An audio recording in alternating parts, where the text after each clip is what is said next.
pada bagian ini kita akan melanjutkan pembahasan kita tentang integral tak tentu. Kalau tadi kita sudah lihat sedikit tentang jumlahan Riemann, sekarang kita masuk ke integral tentu. Nah, ini untuk definisinya. Untuk setiap fungsi f yang didefinisikan pada interval tertutup AB, integral tentu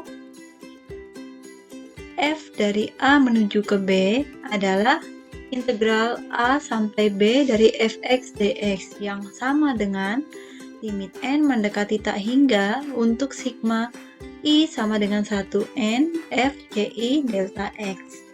Dimanapun limit fungsi tersebut ada, itu catatannya. Untuk sembarang pilihan titik evaluasi C1, C2, C3, sampai Cn. Ketika limit dari suatu fungsi ada, kita sebut f itu dapat diintegralkan pada interval tertutup A, B. Nah, begitu ya teman-teman. Jadi kalau misalnya kita lihat di sini, definisi awal dari integral tak tentu, ini adalah jumlahan Riemann ini. Gitu. Dengan FCI sembarang titik evaluasi yang kita ambil. Jadi tadi kalau mau ngambil yang di titik sebelah kiri, ujung sebelah kiri boleh, ujung sebelah kanan subinterval juga boleh, tengah-tengah boleh. Selain ketiga titik itu, yang penting ada di dalam interval itu juga boleh kita ambil. Gitu ya. Nah, selanjutnya untuk contoh, misalkan kita gunakan aturan titik tengah, artinya aturan titik tengah itu kita menggunakan titik evaluasi tengah, jadi C1-nya di tengah, CI-nya di tengah, untuk memperhitungkan nilai integral 0 sampai 15 dari 30 kali 1 min E pangkat min X per 3 dx. Nah, kalau dari sini teman-teman bisa lihat interval tertutup yang nanti kita maksud itu adalah 0 sampai 15. Sehingga nanti delta X-nya sama dengan 15 min 0. Terus di sini kita buat dibagi N. Kenapa N, Bu? Kok nggak suatu bilangan? Nah, di sini kita tidak diminta untuk membagi intervalnya menjadi sekian ini ya, tidak diminta untuk membagi jadi 10 interval kah, subinterval kah, atau 5 subinterval, sehingga kita asumsikan dia dibagi menjadi N interval, begitu ya. Nah, menggunakan titik tengah setiap subinterval sebagai titik evaluasi, maka nanti kita akan peroleh integral ini itu mendekati sigma I sama dengan 1 sampai N dari FCI delta X sama dengan 30 dikali sigma I sama dengan 1 sampai N untuk I sama untuk 1 min E pangkat min CI per 3. Jadi X-nya kita substitusikan, kita ganti dengan CI dikali dengan 15 min 0 per N. Gitu ya. Dimana CI ini karena tadi titik tengah itu X1 tambah X1 min 1 per 2. Begitu ya. Oke. Selanjutnya, nah ini supaya nanti lebih efektif teman-teman, proses menghitungnya kurang lebih sama seperti kita menghitung luas area. Hanya kalau di sini kita bisa menggunakan, teman-teman boleh menggunakan Excel, boleh menggunakan kalkulator, sehingga nanti kita peroleh hasilnya untuk N itu untuk 10 persegi panjang, itu nanti hasilnya 361,5. Untuk 20 persegi panjang itu kita peroleh 360,8. Untuk N sama dengan 50 itu 360,6, 100 juga 360,6. Tapi ingat teman-teman, di sini kita menggunakan pendekatan satu angka di belakang koma. Begitu ya.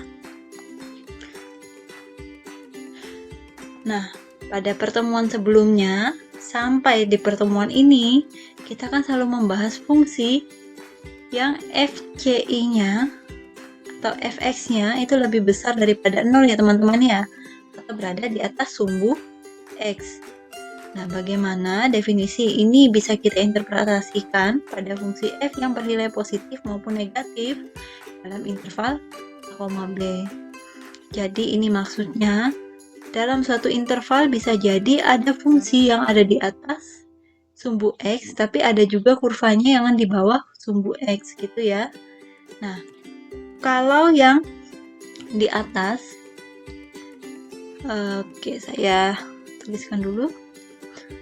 Jadi kalau misalnya saya punya di sini interval, kalau yang di atas ini, misalnya saya ambil nih satu persegi panjang, anggaplah CI-nya di tengah-tengah.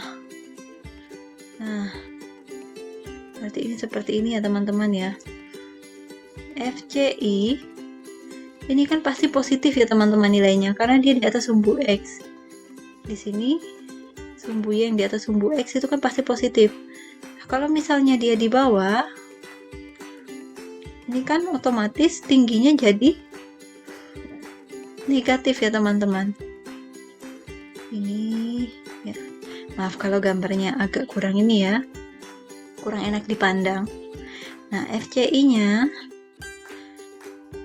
ini kan mesti negatif karena di bawah sumbu X, ini kan pasti Y-nya negatif, bernilai negatif begitu ya. Nah, ini nanti berpengaruh juga kepada penentuan luasnya. Nah, sebagai contoh nih ya, misalnya kita punya fx sama dengan sin x pada interval 0,2pi, kemudian diketahui luasnya dapat diperkirakan dengan limit n mendekati tak hingga untuk sigma i sama dengan 1 sampai n fci dikali delta x. Nah, untuk mengilustrasikan ini kita ambil titik evaluasi ci yang merupakan titik tengah ya, supaya lebih gampang. Untuk i sama dengan 1, 2, 3 dan seterusnya sampai n. Nah, untuk membantu mempermudah di sini saya punya gambar ini. Tidak usah banyak-banyak, kita partisi menjadi 5 persegi panjang ya teman-teman ya. Dengan CI-nya titik tengah. Nah, kalau teman-teman bisa lihat di gambar ini dari 0 sampai 2pi, ini 0, ini sampai di sini 2pi. Ini untuk grafik sin ya, sin x yang tadi gitu. Jadi jangan bingung, ini 1, 2, 3, 4, 5, 6 nya dibiarkan aja. Ini sampai 2pi, kemudian di sini pi gitu. Nah, kemudian nanti kita ambil ini 1, 2, 3, 4, 5 persegi yang pertama, persegi panjang pertama, ini kita tidak ada masalah ya teman-teman yang menghitungnya. Nilainya nanti areanya pasti positif ya toh, karena nanti ini semuanya tingginya nilai positif. Tinggi yang pertama nilainya positif, tinggi yang kedua positif, yang ketiga positif, 4 dan 5 ini positif. Tapi di bagian bawah ini kan jadi negatif ya teman-teman ya, tingginya negatif, sehingga nanti A-nya jadi min negatif. Nah, kebetulan di sini nilainya sama, ini tingginya antara yang positif dan negatif ini sama, hanya berbeda tanda, sehingga kalau kita total luasnya, nah, luas daerah di atas sumbu X dikurangi luas daerah di bawah sumbu X, karena kebetulan tadi sama hanya berbeda tanda, jadi berupa refleksinya gitu ya, maka nanti luas daerahnya itu sama dengan 0. Jadi nanti di situ pengaruhnya, begitu ya. Nah, untuk pembahasan kita terkait dengan definisi pertama yang integral ini, saya rasa cukup sampai di sini dulu. Silahkan nanti dipelajari. Semoga pembahasan saya juga bisa membantu kalian memahami materi pada slide. Begitu ya. Terima kasih.